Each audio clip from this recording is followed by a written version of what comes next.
On a quiet suburban street, police believed they were responding to a medical emergency.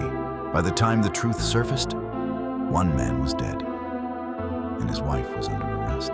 This is the story of Daniel and Elena Harper, a marriage that looked perfect on the outside, and the crime no one saw coming. Daniel Harper was well-liked. Neighbors described him as polite, successful, and confident.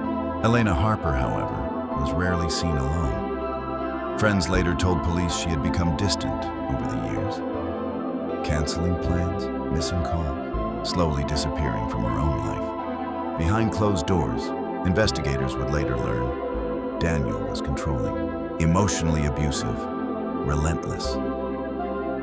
He isolated Elena, monitored her spending, and repeatedly told her no one would believe her if she ever spoke up. On a rainy Thursday evening, Daniel arrived home late. He complained about dinner.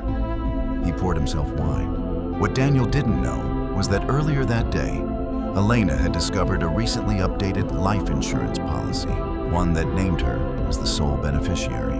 According to toxicology reports, Elena added a colorless, tasteless poison to his final drink.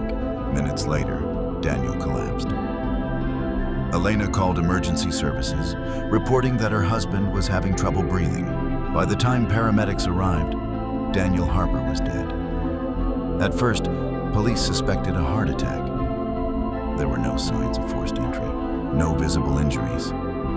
But the autopsy told a different story. Toxic substances were found in Daniel's system, not something that could be explained by accidental ingestion. Detectives uncovered the insurance policy. Neighbors reported overhearing arguments. Former friends described a pattern of emotional abuse. Elena was brought in for questioning. During interrogation, Elena did not deny poisoning her husband. She told investigators she felt trapped, that she believed death was the only escape. The jury deliberated for just 3 hours. Elena Harper was found guilty of murder. This case raises a haunting question.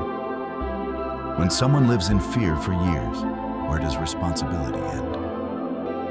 And desperation begin? One man lost his life. One woman lost her freedom. And a quiet home became the scene of a calculated crime.